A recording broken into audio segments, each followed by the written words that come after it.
আসসালামু আলাইকুম ওরহমতুল্লাহ। Welcome to SP easy learning. আজকের ভিডিওতে আমরা শিখব কিভাবে মাইক্রোসফট ওয়ার্ডের আইসিটি নামে একটি ফাইল তৈরি করে কোনো বিষয় সম্পর্কে 5টি বাক্য লিখে সেই লেখাটিকে 2টি কলামে বিভক্ত করা, যে কোনো কলামে একটি ছবি ইনসার্ট করে তার ক্যাপশন দেওয়া এবং এই ফাইলটিকে ডেস্কটপে নিজের নামে একটি ফোল্ডার তৈরি করে সেই ফোল্ডারের মধ্যে নিয়ে যাওয়া। চলুন আমরা এই মুহূর্তে শুরু করি।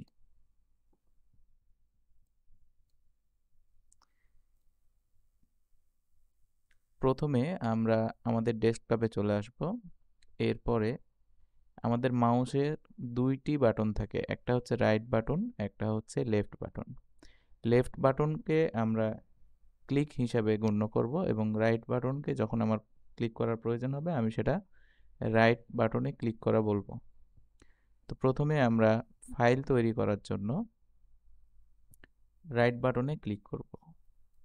রাইট বাটনে ক্লিক করার পর এরকম আমাদের একটা ইন্টারফেস আসবে। সেখানে নিউতে আমাদের কার্সর নিয়ে আসলে ডান দিকে এরকম একটা পপ আপ মেনু আসবে, যেখান থেকে আপনারা নিচে দেখতে পাবেন মাইক্রোসফট ওয়ার্ড ডকুমেন্ট।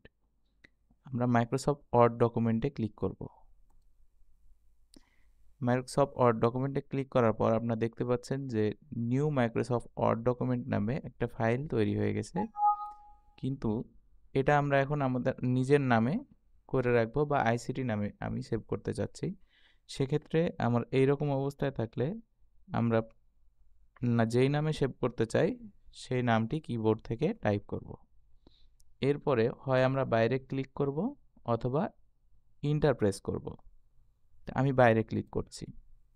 তো বাইরে ক্লিক করার পরে আমরা দেখতে পাচ্ছি যে আমাদের ফাইলটা তৈরি হয়ে গেছে। এখন আমরা এই ফাইলের মধ্যে বাকি কাজগুলো করব, এজন্য ফাইলটি ওপেন করতে হবে। ফাইলটি ওপেন করার জন্য এখানে আমাদের হয় ডাবল ক্লিক করতে হবে অথবা মাউসের রাইট বাটন ক্লিক করে ওপেনে যেতে হবে। এছাড়াও সিলেক্ট করা অবস্থায় এন্টার প্রেস করলেও ফাইলটি ওপেন হয়ে যাবে। আমি রাইট বাটন প্রেস করে ওপেনে ক্লিক করছি। আমাদের মাইক্রোসফট ওয়ার্ডের ফাইলটি ওপেন হয়ে গেছে। এবার এরকম আসলে আমরা সেটা ক্লোজ করে দিব।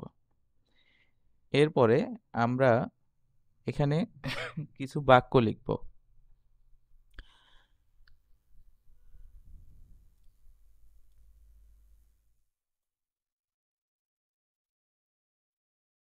আমি আমার কপি করে রাখা একটা বাক্য এখানে নিয়ে আসছি, আপনারা নিজেদের মতো করে লিখে নেবেন। এবার আমি এই লেখাটিকে 2টি কলামে বিভক্ত করব। 2টি কলামে বিভক্ত করার জন্য প্রথমে আমাদেরকে সিলেক্ট করে নিতে হবে। পুরো প্যারাটি সিলেক্ট করে নেওয়ার জন্য আমরা কার্সার যে কোনো জায়গায় রাখতে পারি, তবে যদি মাউসের সাহায্যে সিলেক্ট করি তাহলে প্রথম থেকে ধরে বাম বাটনটা ক্লিক করে ধরে রেখে পুরোটাকে সিলেক্ট করব নিচের দিকে নিয়ে এসে, অথবা আমরা কার্সার রেখে কন্ট্রোল এ প্রেস করলে পুরোপুরি সিলেক্ট হয়ে যাবে। এরপরে আমরা চলে যাব পেজ লেআউটে। এই পেজ লেআউটে গেলে আমরা এখানে দেখতে পাবো তার ঠিক নিচে ডান দিকে কলাম নামে একটা অপশন আছে। এই কলামে ক্লিক করে আমরা যত কলামে বিভক্ত করতে চাই সেটি সিলেক্ট করব। আমি 2টি কলামে বিভক্ত করতে চাচ্ছি, এজন্য 2 সিলেক্ট করলাম। এখন দেখুন যে আমার সবগুলো লেখা বাম দিকে চলে এসেছে। সবগুলো লেখা বাম দিকে চলে আসলেও আমার ডান দিকে কিছু যায়নি, সব পুরোটাই বাম দিকে একটা কলাম আকারে চলে এসেছে। তা আমি ডান দিকে নেওয়ার জন্য কার্সারটা শুরুতে রেখে ইন্টার প্রেস করতে থাকবো। দেখেন ইন্টার প্রেস করতে থাকলে দেখা যাচ্ছে যে লেখাগুলো নিচে নেমে যাচ্ছে এবং আমার যখন এই পেজটা পূর্ণ হবে বাম সাইডের কলামটা তখন লেখাগুলো ডান দিকে সরে যাবে। তা আমি ইন্টার দিতে থাকি কিছু দূর নিয়ে যাওয়ার জন্য। আমি চাচ্ছি যে এই রাজশাহী কলেজ ইজ এর ডান দিকের টুকু পরবর্তী কলামে নিতে। তাহলে আমি যেইটুকু পরবর্তী কলামে নিব ঠিক তার বাম পাশে কার্সরটা রেখে ইন্টার প্রেস করব। তাহলে আমার ডান সাইডের অংশটুকু ডান কলামে চলে গেছে। এখন আমি এখানে একটা ছবি অ্যাড করব। পিকচার নেওয়ার জন্য আমার কার্সারটা এপাশে নিলাম, এপাশে নেওয়ার পরে আমরা ইনসার্ট বাটনে ক্লিক করব। ঠিক নিচে ডান দিকে পিকচার অপশন আছে, পিকচারে যাব। পিকচারে গিয়ে আমার যেখানে ফটো আছে সেটা কারো মাই পিকচারে থাকতে পারে, অথবা যদি না থাকে পিকচারে থাকতে পারে। এখানে আপনারা দেখছেন যে পিকচারে ক্লিক করার পরে এখানে কিছু ফটো আসছে।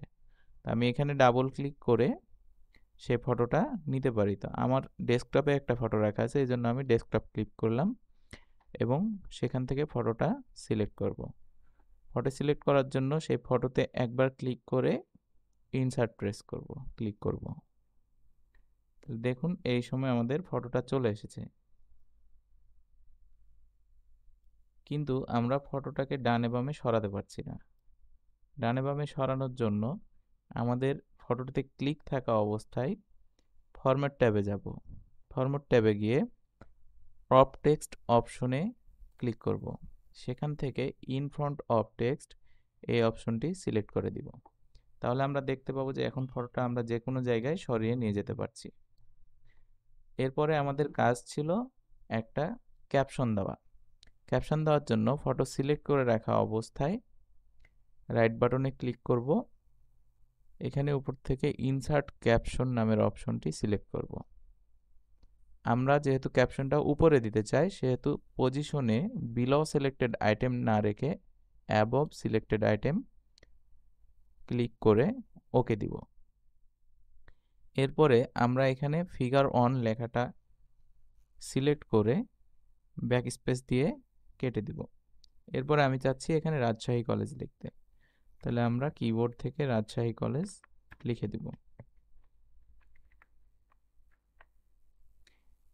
এরপরে লেখাটা আমরা যদি মনে করি যে মিডিলে নিয়ে আসবো, তাহলে পুরো লেখাটা সিলেক্ট করব কন্ট্রোল এ দিয়ে, অথবা মাউসের লেফট বাটন চেপে ধরে রেখে পুরোটা সিলেক্ট করে নিব।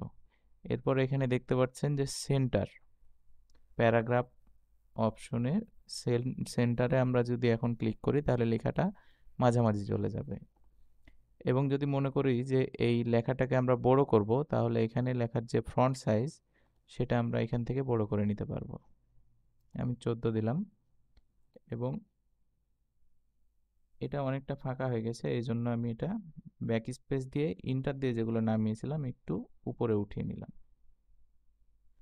যার ফলে এখন ডান দিকে আমার কোনো লেখা দেখা যাচ্ছে না। ডান দিকের কলামে যেহেতু নাই, আমি আবারও আগের মতো করে আমি রাজশাহীর পরেরটুকু ওপাশে নিয়ে যাব, এই জন্য ইন্টার দিতে থাকবো।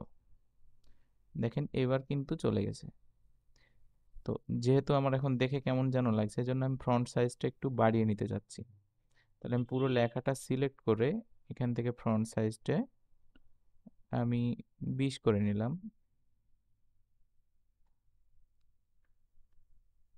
আপনারা এগুলো না করলেও চলবে, যেটুকু বলা হয়েছে সেটুকু করতে পারলেই হবে। তো এভাবে আমরা এখন ফাইলটিকে সেভ করব। সেভ করার জন্য ফাইল অপশনে গিয়ে সেভ অপশনে ক্লিক করব, অথবা আপনি চাইলে কন্ট্রোল এস চেপেও সেভ করতে পারেন। এখন আমাদের ফাইলটি সেভ করা হয়ে গেছে। এখন আমরা এখান থেকে সব ডানে উপরে ক্লোজে ক্লিক করে পুরো ফাইলটি ক্লোজ করে দিব। তাহলে আমাদের আইসিটি নামের ফাইলটি এখন নির্দেশনা অনুযায়ী তৈরি হয়ে গেছে। এখন আমাদের এইখানে একটি নিজের নামে ফোল্ডার তৈরি করে এই ফাইলটিকে ফোল্ডারের মধ্যে নিয়ে যেতে হবে। তো ফোল্ডার তৈরি করার জন্য আমরা ডেস্কটপে এসে রাইট বাটন ক্লিক করে নিউ মেনুতে যাব। নিউ মেনুতে গেলে আমরা নিচে পপ আপ একটা ফোল্ডার দেখতে পাচ্ছি, পপ আপ মেনু দেখতে পাচ্ছি, যেখানে এই যে ফোল্ডার নামে যে অপশনটা আছে এখানে ক্লিক করব। এখানে ক্লিক করলে এখন আমরা এখানে নিজের নামে ফোল্ডারটা বানানোর জন্য নিজের নাম টাইপ করে দিব। আমি নেম নামে ফোল্ডারটা সেভ করছি। টাইপ করা হলে ইন্টার দিব অথবা বাইরে ক্লিক করব। বাইরে ক্লিক করার মাধ্যমে আমার ফোল্ডারটা এখন তৈরি হয়ে গেছে। এখন এই আইসিটি ডক্স নামে ফোল্ডারটা আমি এই নেম ফোল্ডারের মধ্যে নিয়ে যাব। সেক্ষেত্রে আমি কাট করে পেস্ট করতে পারি, অথবা যদি ডেস্কটপে যেহেতু দুইটাই আছে, আমি এখানে লেফট বাটন ক্লিক করে ধরে রেখে আমরা এই ফাইলটাকে ফোল্ডারের ওপরে নিয়ে আসলে মুভ টু নেম এই লেখাটা আসবে। ঠিক তখনই ফোল্ডারের মধ্যে আমরা এখন লেফট বাটনটা ছেড়ে দিলেই চলে যাবে। আমি ছেড়ে দিচ্ছি, এই যে চলে গেছে। এখন আমরা নেম ফোল্ডারটায় ডাবল ক্লিক করলে অথবা রাইট বাটন ক্লিক করে ওপেনে গেলে আমার ফোল্ডারটা ওপেন হয়ে গেছে। এখন ঠিক আমরা আগে যে আইসিটি নামে যে ফাইলটা তৈরি করেছিলাম, এটা ঠিক সেই ফাইলটা, যেটা আমরা ডাবল ক্লিক করলে অথবা রাইট বাটন ক্লিক করে ওপেন প্রেস করলেই এই যে আমাদের আগের ফাইলটি চলে এসেছে, যেটা আমরা কিছুক্ষণ আগে তৈরি করলাম।